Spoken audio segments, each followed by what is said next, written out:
माप ओलांडून आत तर आलीस हो, पण लक्षात ठेव, या घराचे नियम आणि माझ्या जिभेचे टोक दोन्ही खूप तिखट आहेत. इथे माहेरचे लाड चालणार नाहीत. मंगलाबाईंनी गृहप्रवेशाच्या अगदी पहिल्याच दिवशी उंबरट्यावर माप ओलांडून आत येणाऱ्या अंकिताला हा पहिला टोमणा मारला आणि अंकिताच्या पायाखालची जमीनच सरकली. डोक्यावर अक्षता, अंगावर भरजरी शालू आणि हातात हिरवा चुडा भरलेली अंकिता एका सुखी संसाराची स्वप्ने घेऊन या घरात आली होती. पण सासूबाईंच्या या पहिल्याच वाक्याने तिला वास्तवाची जाणीव करून दिली. सासरच्या उंबरट्यात पाऊल ठेवताच तिचे स्वातंत्र्य, तिचे हसणे आणि तिचा सुशिक्षितपणा जणू काही एका क्षणात हिरावून घेतला गेला. लग्नाचा पहिला आठवडा संपला नाही, तोच अंकिताचे वेळापत्रक बदलले. ती एका मोठ्या कंपनीत मॅनेजर म्हणून नोकरी करत होती. पण लग्नानंतर आमच्या खानदानात बायका बाहेर जाऊन पैसे कमवत नाहीत, घरात काही कमी आहे असे म्हणून मंगलाबाईंनी तिला नोकरी सोडायला लावली. राहुलनेही आईच्या सुरात सूर मिसळला. अंकिता, आई म्हणते ते बरोबर आहे, घरात लक्ष दे. अंकिताने घरासाठी स्वतःच्या करिअरचा बळी दिला, पण घरच्यांनी तिची किंमत कधीच केली नाही. रोज सकाळी 5 वाजता उठून घरातल्या 7 लोकांचा चहा नाश्ता, दुपारचा स्वयंपाक, भांडी आणि कपडे हे सगळे अंकिताला एकटीलाच करावे लागे. घरात मिक्सर असतानाही मंगलाबाई मुद्दाम पाट्यावर वाटलेल्या मसाल्याची चव वेगळी असते म्हणून अंकिताला पाट्यावर मसाला वाटायला लावत. तिचे हात लाल व्हायचे, पण त्याकडे पाहायला कोणाकडेच वेळ नव्हता. दुसरीकडे मंगलाबाईंची स्वतःची मुलगी करिश्मा जेव्हा माहेरी यायची तेव्हा घराचे नियम पूर्णपणे बदलायचे. करिश्मा दुपारी 12 वाजेपर्यंत झोपून राहायची. तिला उठवून चहा बेडवर दिला जायचा. करिश्माने एखादे काम करायचा प्रयत्न केला तरी मंगलाबाई ओरडायच्या, अगं सोडून दे पोरी, सासरी तर आयुष्यभर कामच करायचे आहे, माहेरी 4 दिवस आलीस तर आराम कर. पण तोच न्याय अंकिताला कधीच मिळाला नाही. अंकिताला दुपारी 5 मिनिटे डोळा लागला तरी मंगलाबाईंचा खोचक टोमणा तयार असायचा. बघा रे बघा, हिच्या माहेरी दुपारी ताणून द्यायची सवय दिसतेय. इथे काम कोण, तुझी आई येऊन करणार का? अंकिता हे सगळे मुकाट्याने सहन करायची, कारण तिला संसार टिकवायचा होता. या सगळ्या मानसिक छळात अंकिताला सर्वात जास्त त्रास द्यायचे राहुलचे वागणे. राहुल रात्री बेडरूममध्ये आल्यावर अंकिता जेव्हा रडत रडत तिच्या मनातील खंत सांगायची तेव्हा राहुल तिच्या पाठीवर हात ठेवण्याऐवजी चिडायचा. अंकिता, मला ऑफिसमध्ये आधीच खूप काम असते, घरी आल्यावर मला या बायकांच्या कटकटीचा विषय नको असतो. आई मोठी आहे, 2 शब्द बोलली तर सोडून द्यायचे, एवढा काय इगो घेऊन बसली आहेस? पतीचा पाठिंबा नसणे अंकिताला आतून पोखरत होते. राहुलच्या याच मूकसंमतीमुळे मंगलाबाईंचे धाडस दिवसागणिक वाढत गेले. अंकिताचे स्वतःचे दागिने, माहेरून मिळालेले स्त्रीधन हे सगळं मंगलाबाईंनी तुला अजून काही कळत नाही असे म्हणून पहिल्याच महिन्यात स्वतःच्या कपाटात कोंडून ठेवले होते. अंकिताला स्वतःसाठी आजारी असल्यावर साधी औषधं आणायची असली तरी सासूबाईंकडे हात पसरावा लागायचा आणि त्याचाही हिशोब द्यावा लागायचा. अन्यायाचा हा गडा एक दिवस पूर्ण भरला. अंकिताला आज तीव्र ताप होता. तिचे अंग तापाने फणफणत होते आणि डोके दुखत होते. पण नेमके आजच घरात सत्यनारायणाची पूजा होती आणि 25 लोकांचे जेवण घरीच करायचे होते. अंकिताने सासूबाईंना विनंती केली, सासूबाई, मला खूप ताप आहे, आपण जेवण बाहेरून मागूया का? यावर मंगलाबाईंनी पाहुण्यांसमोरच बोलल्या, बाहेरून मागवायला काय, तुझ्या बापाने पैसे पाठवलेत का सणावरात घरात काम करायला? जीवावर येते हिच्या. काय लक्षणं आहेत ही? अंकिताने डोळ्यातले पाणी पुसले आणि तापाने थरथरत असतानाही स्वयंपाकघरात उभी राहिली. तिने एकटीने 25 लोकांचा स्वयंपाक केला, पण अति थकव्यामुळे आणि ग्लानीमुळे डाळीत मीठ थोडे जास्त पडले. जेवायला बसल्यावर मंगलाबाईंनी डाळ तोंडात घेताच सगळ्या पाहुण्यांसमोर वाटी ताटात आपटली. काय हा स्वयंपाक? काय शिकवलं तुझ्या आईबापाने? एवढी मोठी मुलगी केली पण डाळीत मीठ टाकायची अक्कल नाही. नुसता फॅशन करायला शिकवून पाठवले सासरी. हा मन अंकिताच्या सहनशीलतेच्या पलीकडचा होता. आजपर्यंत ती स्वतःवरचा अन्याय सहन करत होती, पण तिच्या आईवडिलांच्या संस्कारावर आणि तिच्या अस्तित्वावर जेव्हा चिखलपेक झाली तेव्हा तिच्यातला स्वाभिमान जागा झाला. तिने हातातील पाण्याचा तांब्या खाली ठेवला आणि पाहुण्यांसमोरच अत्यंत शांत पण करड्या आणि ठाम आवाजात सासूबाईंच्या डोळ्यात डोळे घालून सांगितले, सासूबाई, मला 102 ताप आहे हे माहीत असूनही तुम्ही मला सकाळी 5 वाजल्यापासून स्वयंपाकघरात उभी केली. तापाच्या ग्लानीत माझ्याकडून मीठ जास्त झाले असेल, पण माझ्या आईवडिलांनी मला कष्ट करायला आणि मोठ्यांचा आदर करायला नक्कीच शिकवले आहे. मात्र आजारी माणसावर असा अत्याचार करायला आणि आजारी सुनेचा लोकांसमोर अपमान करायला तुमच्या घरातल्या संस्कारांनी शिकवले नाही का? अंकिताचे हे शब्द ऐकून मंगलाबाईंचा चेहरा पांढरा पडला. राहुल तिथेच उभा होता. त्यालाही पहिल्यांदाच अंकिताच्या डोळ्यातील आग आणि तिची खरी परिस्थिती जाणवली. अंकिता एवढ्यावरच थांबली नाही. ती म्हणाली, राहुल, मी या घरात सून म्हणून आले होते, कोणाच्या हक्काचे गुलाम म्हणून नाही. जोपर्यंत या घरात मला एका माणसाचा आणि सुनेचा आदर मिळत नाही तोपर्यंत मी या स्वयंपाकघरात पाऊल ठेवणार नाही. मी उद्यापासून माझी नोकरी पुन्हा सुरू करत आहे. ज्यांना जेवायचे असेल त्यांनी स्वतःचे बनवून घ्यावे. अंकिताने घेतलेल्या या खंबीर भूमिकेमुळे संपूर्ण घर हादरले. मंगलाबाईंना वाटले होते की 2 दिवस नाटक करून अंकिता नेहमीप्रमाणे पुन्हा स्वयंपाकघरात परतेल, पण अंकिताने यावेळी स्वतःच्या स्वाभिमानाशी तडजोड न करण्याचा पक्का निर्धार केला होता. दुसऱ्या दिवशी सकाळी अंकिता नेहमीसारखी 5 वाजता उठली नाही. ती आरामात 7 वाजता उठली. स्वतःसाठी चहा बनवला आणि तयार होऊन आपल्या जुन्या कंपनीच्या मुलाखतीसाठी बाहेर पडली. घरात इतरांसाठी चहा पाण्याचा पत्ता नव्हता. मंगलाबाईंनी नेहमीप्रमाणे राहुल समोर बोलायला सुरुवात केली. बघितलंस का राहुल, हिचे पाय आता जमिनीवर राहिलेले नाहीत. सासूच्या तोंडावर उलट बोलून आता मॅडम जाणीवपूर्वक घर सोडून नोकरीवर चालल्या आहेत. आमचे काय, आम्ही उपाशी राहू. राहुल दरवेळी आईच्या सुरात सूर मिसळायचा, पण काल पाहुण्यांसमोर जे घडले त्याने त्याचे डोळे उघडले होते. त्याने आईला शांत केले आणि म्हणाला, आई, काल तिची चूक नव्हती. 102 तापात तिने 25 लोकांचा स्वयंपाक केला. आपण तिच्या तब्येतीची साधी चौकशीही केली नाही. आज मी बाहेरून चहा नाश्ता आणतो. राहुलचे हे बदललेले शब्द ऐकून मंगलाबाईंच्या पायाखालची जमीन सरकली. अंकिताने तिच्या बुद्धिमत्तेच्या जोरावर जुन्या कंपनीत पुन्हा सन्मानाने नोकरी मिळवली. महिना संपताच तिच्या खात्यात तिचा पहिला पगार जमा झाला. तिने सासूबाईंच्या हातात 1 रुपयाही न ठेवता सरळ घरात लागणाऱ्या किराणा मालाची ऑर्डर दिली आणि उरलेले पैसे स्वतःच्या खात्यात सुरक्षित ठेवले. मंगलाबाईंनी घरात वाद घालण्याचा प्रयत्न केला. लग्नानंतर सुनेची कमाई सासूच्या हातात द्यायची पद्धत आहे आमच्यात. अंकिताने शांतपणे उत्तर दिले, सासूबाई, पद्धत तर सुनेला आजारपणात आराम देण्याची आणि तिच्या दागिन्यांचा हिशोब देण्याचीही असते. माझे दागिने अजूनही तुमच्या कपाटात आहेत, त्यामुळे माझ्या पगाराचा हिशोब मी स्वतः ठेवणार. अंकिताने नोकरी पुन्हा सुरू केल्यापासून घरातलं वातावरण वरवर शांत दिसत होतं, पण त्या शांततेखाली बरंच काही धुमसत होतं. सकाळी 7 वाजता उठून अंकिता दोघांसाठी चहा बनवायची, डब्बा तयार करायची आणि ऑफिसला जायची. आता राहुली घरकामात मदत करू लागला होता, पण मंगलाबाईंना हे अजिबात पटलं नव्हतं. एक सकाळी अंकिता स्वयंपाकघरात स्वतःचा डब्बा भरत होती. मंगलाबाई मुद्दाम तिच्या मागे येऊन उभ्या राहिल्या.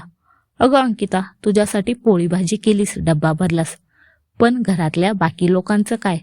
अंकिताने शांतपणे उत्तर दिलं, आई, मी त्याच दिवशी सांगितलं होतं ना, मी ऑफिसला जाते, त्यामुळे सकाळची सगळी कामं मी एकटी करू शकणार नाही. राहुल आज चहा करतोय आणि बाबांसाठी नाश्ता बनवतोय. मंगलाबाईंनी लगेच तोंड वाकडं केलं. वा, लग्नाला 2 वर्ष झाली नाहीत आणि आता नवऱ्याला स्वयंपाकघरात उभं करायला लागलीस. राहुल बाहेरूनच म्हणाला, आई, यात चुकीचं काय आहे? मी पण या घरात राहतो. अंकिता ऑफिसला जाते, मीही ऑफिसला जातो. मग घरकाम फक्त तिचंच का? मंगलाबाई काही क्षण गप्प राहिल्या. मग उपरोधाने म्हणाल्या, अरे हो, आता बायको नोकरी करू लागली की नवऱ्याने घरकाम करायचं. आमच्या काळात असलं काही नव्हतं. अंकिताने त्यांच्याकडे पाहिलं. आई, तुमच्या काळात काय होतं आणि आज काय आहे हे मला माहीत नाही, पण एक गोष्ट मात्र दोन्ही काळात सारखीच असायला हवी, घरातल्या प्रत्येक माणसाचा आदर. मंगलाबाईंनी काहीच उत्तर दिलं नाही. पण त्यांच्या चेहऱ्यावर स्पष्ट दिसत होतं की त्या हा बदल मनापासून स्वीकारत नव्हत्या. काही दिवसांनी अंकिताला तिच्या जुन्या कंपनीत मोठी जबाबदारी मिळाली. तिच्या कामाचं कौतुक होऊ लागलं. तिचा आत्मविश्वास पुन्हा वाढू लागला. एक दिवस ऑफिसमधून घरी येताना तिच्या हातात एक फाईल होती. ती आत आली आणि आनंदाने राहुलला म्हणाली, राहुल, आज मला प्रमोशनची ऑफर मिळाली. राहुलच्या चेहऱ्यावर आनंद पसरला. खरंच? अरे वा, मला माहिती होतं तू परत गेलीस की नक्कीच काहीतरी मोठं करशील. अंकिताच्या डोळ्यात आनंदाश्रू आले, कारण हे फक्त प्रमोशन नव्हतं. लग्नानंतर गमावलेली स्वतःची ओळख तिला परत मिळत होती. पण मंगलाबाईंनी हे ऐकलं आणि लगेच टोमणा मारला. प्रमोशन मिळालं, मग आता घरातली कामं करायला वेळ कुठून मिळणार?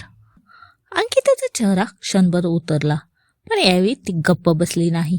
आई, प्रमोशन मिळालं म्हणून मी घर विसरणार नाही, पण घर सांभाळणं म्हणजे सगळं काम एका व्यक्तीवर टाकणंही नाही.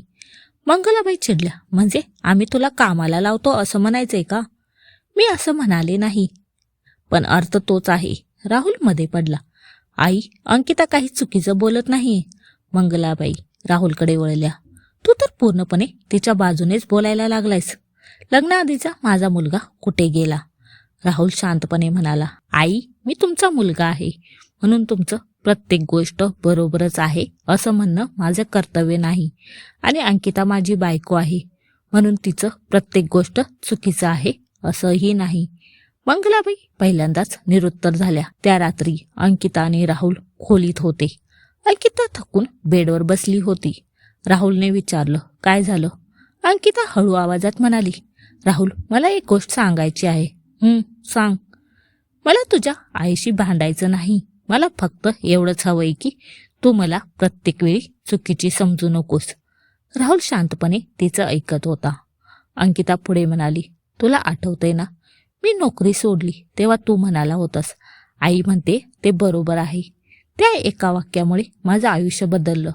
माझं करिअर थांबलं, माझा आत्मविश्वास गेला आणि मी घरात कितीही काम केलं तरी मला कधीच पुरेसं वाटलं नाही. राहुलची मान खाली गेली. मला माहीत आहे. नाही राहुल, तुला आत्ता माहिती आहे, तेव्हा नव्हतं. हे ऐकून राहुल काही बोलला नाही. अंकिताच्या डोळ्यात पाणी आलं. मला आईशी भांडायचं नाही, पण जेव्हा माझ्यावर चुकीचा आरोप होतो तेव्हा तू गप्प राहू नकोस. तुझं मौन सुद्धा कधी कधी माझ्यावरच्या अन्यायाला ताकद देतं. राहुलने तिचा हात हातात घेतला. अंकिता, माझी चूक झाली. आईचा आदर करताना मी तुला समजून घेणं विसरलो, पण आता तसं होऊ देणार नाही. दुसऱ्या दिवशी सकाळी मंगलाबाईंनी अंकिताला थांबवलं. अंकिता, आजपासून घरातला एक नवीन नियम आहे. अंकिता शांतपणे म्हणाली, काय? तुझी नोकरी आहे, ठीक आहे, पण घरातली सगळी कामं आधीसारखीच झाली पाहिजे. आम्हाला सुनेच्या नोकरीमुळे घराची शिस्त बिघडलेली चालणार नाही. अंकिताने त्यांच्याकडे पाहिलं. म्हणजे सकाळचा चहा, नाश्ता, दुपारचं जेवण, रात्रीचं जेवण, भांडी, कपडे, सगळं. अंकिताने एक दीर्घ श्वास घेतला. आई, हा नियम फक्त माझ्यासाठी असेल तर मी तो मान्य करणार नाही. मंगलाबाई चिडल्या. मग काय, आमच्या घराचे नियम तू ठरवणार? इतक्यात राहुल बाहेर आला. हो आई, घरातले नियम सगळ्यांनी मिळून ठरवायचे. मंगलाबाई राहुलकडे पाहतच राहिल्या. म्हणजे आता बायकोच्या सांगण्यावरून तू आईला नियम शिकवणार? राहुलने शांतपणे उत्तर दिले, नाही आई, मी माझ्या बायकोचा हक्क सांगतोय. मंगलाबाई काही बोलणार इतक्यात राहुल पुढे म्हणाला, अंकिता नोकरी करणार आहे, मीही नोकरी करतो, त्यामुळे घरकामाचं नियोजन दोघांचं असेल. तुम्हाला किंवा बाबांना काही गरज असेल तर आम्ही नक्की करू, पण अंकिता सून आहे म्हणून तिच्यावर सगळं काम टाकणं आता होणार नाही. मंगलाबाईंच्या डोळ्यात राग होता, पण यावेळी राहुल मागे हटला नाही. काही दिवसांनी अंकिताच्या माहेरचे आई वडील तिला भेटायला आले. अंकिता त्यांना पाहून खूप आनंदी झाली. तिच्या आईने तिच्याकडे पाहिले आणि हळूच विचारलं, कशी आहेस ग? अंकिताने हसत उत्तर दिलं, आता खरंच ठीक आहे आई. आईने तिच्या चेहऱ्याकडे बारकाईने पाहिलं. खरंच? अंकिताने मान हलवली. हो, कारण आता मला माझ्यासाठी बोलायला भीती वाटत नाही. हे ऐकून तिच्या आईच्या डोळ्यात पाणी आलं. तेवढ्यात मंगलाबाईही तिथे आल्या. अंकिताच्या आईसमोर मंगलाबाईंनी काही टोमणा मारला नाही, पण त्यांच्या मनात एक वेगळीच खंत होती. त्यांना जाणवत होतं, ज्या मुलीला त्यांनी सून म्हणून गृहीत धरलं होतं ती आता स्वतःच्या पायावर उभी राहिली होती आणि सगळ्यात मोठा बदल झाला होता तो राहुलमध्ये. आता तो आईला घाबरून शांत बसत नव्हता. तो प्रसंगानुसार योग्य बाजू घेत होता. त्या रात्री मंगलाबाई एकट्या बसल्या होत्या. त्यांच्या डोळ्यांसमोर गृहप्रवेशाचा दिवस आला. या घराचे नियम आणि माझ्या जिभेचे टोक दोन्ही तिखट आहेत, हे वाक्य त्यांनीच अंकिताला पहिल्या दिवशी ऐकवलं होतं. पण आज त्यांनाच त्या शब्दांचा अर्थ नव्याने जाणवत होता. घराचे नियम तिखट असले तरी नात्यांमध्ये माणुसकी नसेल तर ते नियम घर टिकवत नाहीत, ते घरातली माणसं दूर करतात. मंगलाबाईंना पहिल्यांदा जाणवलं. अंकिता त्यांच्याशी लढायला उभी राहिली नव्हती. ती फक्त स्वतःला हरवू नये म्हणून उभी राहिली होती. आणि कदाचित याच जाणीवेने पुढे मंगलाबाईंच्या मनातला सर्वात मोठा बदल घडणार होता. पण तो बदल इतका सोपा नव्हता, कारण पुढच्या आठवड्यात घरात असा प्रसंग घडणार होता ज्यामुळे मंगलाबाईंच्या हातातलं सगळं नियंत्रण पुन्हा एकदा डळमळणार होतं. पुढच्या आठवड्यात घरात पुन्हा एकदा मोठी लगबग सुरू झाली. मंगलाबाईंच्या नातेवाईकांकडून अचानक फोन आला होता. ताई, आम्ही रविवारी सगळे जेवायला येतोय. जवळपास 15-16 माणसं असतील. फोन ठेवताच मंगलाबाईंनी हॉलमधूनच आवाज दिला, अंकिता. अंकिता ऑफिसची फाईल पाहत बाहेर आली. काय झालं आई? रविवारी पाहुणे येणार आहेत. सकाळपासून स्वयंपाक करायचा आहे. भाजी, पुरणपोळी, भात, आमटी, कोशिंबीर सगळं करायचं आहे. अंकिता शांतपणे म्हणाली, ठीक आहे, आपण सगळे मिळून करू. मंगलाबाईंच्या चेहऱ्यावर नाराजी आली. म्हणजे? मी सकाळी काही काम करेन, राहुल मदत करेल आणि बाकीचं तुम्ही करा. मंगलाबाईंनी लगेच टोमणा मारला. पूर्वीच्या अंकिताने असं कधी म्हटलं नसतं. अंकिता हसली. पूर्वीची अंकिता स्वतःला त्रास झाला तरी गप्प बसायची. आताची अंकिता काम करेल, पण स्वतःला जाळून नाही. मंगलाबाईंनी काही उत्तर दिलं नाही. रविवार उजाडला. अंकिता सकाळी 6 वाजता उठली. तिने भाजी चिरली, कणिक मळली, डाळ कुकरला लावली. राहुलने नाश्ता केला आणि स्वतःहून स्वयंपाकघरात आला. काय करू? अंकिता म्हणाली, तू कांदे चिर आणि कोशिंबीर कर. ठीक आहे. दोघे कामाला लागले. मंगलाबाई दुरून हे पाहत होत्या. पूर्वी राहुलने घरकाम केले की त्यांना राग यायचा, पण आज त्या काही बोलल्या नाहीत. दुपारपर्यंत पाहुणे आले. सगळं व्यवस्थित झालं.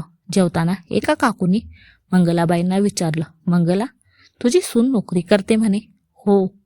घर आणि नोकरी दोन्ही छान सांभाळते दिसतं. मंगलाबाईंनी क्षणभर अंकिताकडे पाहिलं. अंकिता पाहुण्यांना वाढत होती. मंगलाबाईंच्या तोंडून नकळत निघालं, हो करते. त्या 2 शब्दात पहिल्यांदाच टोमणा नव्हता, पहिल्यांदा मान्यताही होती. जेवण आटोपलं. पाहुणे निघून गेले. अंकिता स्वयंपाकघर आवरत होती. तेवढ्यात मंगलाबाई तिच्याजवळ आल्या. अंकिता. अंकिता वळली. काय आई? मंगलाबाई काही क्षण गप्प राहिल्या, मग म्हणाल्या, आज तू खूप दमली असशील. अंकिताला आश्चर्य वाटलं, कारण एवढ्या दिवसात मंगलाबाईंनी तिला थकवा जाणवतोय का हे कधी विचारलं नव्हतं. हो, थोडी. मंगलाबाई म्हणाल्या, जा, बाकीची भांडी मी घासते. अंकिता त्यांच्या चेहऱ्याकडे पाहत राहिली. आई, तुम्ही? हो, मी. मंगलाबाईंच्या आवाजात पहिल्यांदाच आदेश नव्हता, एक साधेपणा होता. अंकिता काही बोलली नाही. ती शांतपणे बाहेर आली. त्या रात्री मंगलाबाईंची तब्येत अचानक बिघडली. त्यांना चक्कर आली आणि त्या खुर्चीवरच बसल्या. अंकिताने लगेच धाव घेतली. आई, काय झालं? काही नाही ग, थोडं गरगरतंय. अंकिताने पाणी आणलं. राहुलला फोन केला. राहुल, आईची तब्येत ठीक नाही, लवकर घरी ये. राहुल आला. डॉक्टरांकडे घेऊन गेला. तपासणी झाल्यावर डॉक्टरांनी सांगितलं, विश्रांती घ्या, वेळेवर जेवा आणि स्वतःला जास्त थकवू नका. घरी परतल्यावर मंगलाबाई बेडवर पडल्या होत्या. अंकिता त्यांच्यासाठी गरम पाणी घेऊन आली. मंगलाबाईंनी तिचा हात पकडला. अंकिता, मी तुझ्याशी खूप चुकीचं वागले. अंकिता शांत झाली. मंगलाबाईंच्या डोळ्यात पाणी आलं. तू घरात आलीस त्या पहिल्या दिवसापासून मी तुला सून म्हणून नाही, तर माझ्या हाताखाली ठेवायची व्यक्ती म्हणून पाहिले. मंगलाबाई पुढे म्हणाल्या, तुझी नोकरी बंद केली, तुझे दागिने माझ्याकडे ठेवले, तुझ्या कामात चुका शोधल्या, तू आजारी असतानाही तुला कामाला लावलं आणि त्यातही लोकांसमोर तुझ्या आईवडिलांचा अपमान केला. मला वाटायचं सून म्हणजे घरासाठी सगळं सहन करणारी व्यक्ती. अंकिताने हळू आवाजात विचारलं, आणि आता? मंगलाबाईने तिचा हात घट्ट धरला. आता समजते, सून घरासाठी असते पण घराची गुलाम नसते. अंकिताच्या डोळ्यातून अश्रू उगळले. मंगलाबाई म्हणाल्या. तू माझ्याशी भांडलीस म्हणून नाही, तर तू स्वतःला हरवू दिलं नाहीस म्हणून आज मला तुझा अभिमान वाटतो. तेवढ्यात राहुल दारात उभा होता. त्याने आईचं बोलणं ऐकलं होतं. मंगलाबाई त्याच्याकडे पाहून म्हणाल्या, राहुल, मी तुझ्यावरही रागावले होते. तू अंकिताच्या बाजूने उभा राहिलास म्हणून. राहुल शांतपणे आईजवळ बसला. मंगलाबाई म्हणाल्या, पण तू योग्य केलंस. बायकोची बाजू घेणं म्हणजे आईला सोडणं नाही, दोघींना न्याय देणं म्हणजे संसार सांभाळणं. राहुलच्या डोळ्यात पाणी आलं. त्याने आईचा हात धरला. आई, मला हे आधीच समजायला हवं होतं. काही दिवसांनी मंगलाबाईंनी स्वतः अंकिताचे दागिने तिच्या हातात आणून दिले. हे घे. अंकिता चकित झाली. आई, हे तुझे आहेत. माझ्याकडे ठेवण्याचा अधिकारच नव्हता. अंकिताने दागिने हातात घेतले. मंगलाबाई म्हणाल्या, आणि तुझ्या पगाराचा हिशोबही मला नको. तू कमावतेस, तू ठरव. घरासाठी जेवढं करशील ते प्रेमाने कर, पण तुझ्या कमाईवर तुझा अधिकार आहे. अंकिता काही क्षण शांत राहिली. मग म्हणाली, आई, मला तुमच्याशी भांडायचं कधीच नव्हतं. मला फक्त माझं आयुष्य माझ्या पद्धतीने जगायचं होतं. मंगलाबाई हसल्या. आता जग. काही महिन्यांनी घरात पुन्हा एक छोटासा बदल दिसू लागला. अंकिता ऑफिसला जायची. राहुल घरकामात मदत करायचा. मंगलाबाई स्वतःची कामं स्वतः करायच्या. करिश्मा माहेरी आली की तिच्यासाठी चहा करून देताना मंगलाबाई आता तिला म्हणायच्या, अगं, तूही तुझ्या वहिनीला मदत कर. माहेर म्हणजे आरामाची जागा आहे, पण माहेरच्या लोकांवर सगळं ओझं टाकायचं ठिकाण नाही. करिश्माला स्वतःलाच आश्चर्य वाटलं. एक दिवस ती अंकिताजवळ येऊन म्हणाली, वहिनी, तू खरंच बदल घडवून आणलास. अंकिता हसली. मी नाही, आपण सगळ्यांनी बदलायला शिकलं. एका संध्याकाळी अंकिता ऑफिसमधून घरी आली. दार उघडताच मंगलाबाईंनी तिच्याकडे पाहून विचारलं, खूप दमलीस का गं? अंकिता हसली. थोडी. जा कपडे बदल, चहा मी करते. अंकिता थांबली. तिला अचानक गृहप्रवेशाचा पहिला दिवस आठवला. तेव्हा याच घराच्या उंबरट्यावर मंगलाबाई म्हणाल्या होत्या, या घराचे नियम आणि माझ्या जिभेचे टोक दोन्ही खूप तिखट आहेत. आज मात्र त्याच घरात तिला पहिल्यांदा जाणवलं. उंबरटा तोच आहे, घर तेच आहे, लोक तेच आहेत, फक्त नात्यांची भाषा बदलली होती. अंकिताने कधीही मोठ्यांचा आदर करणं सोडलं नाही. तिने फक्त स्वतःचा अपमान सहन करणं बंद केलं. आणि कदाचित हाच त्या संपूर्ण घराचा सर्वात मोठा धडा होता. तुम्हाला ही कथा आवडली असेल तर नक्की चॅनलला सबस्क्राईब करा. धन्यवाद.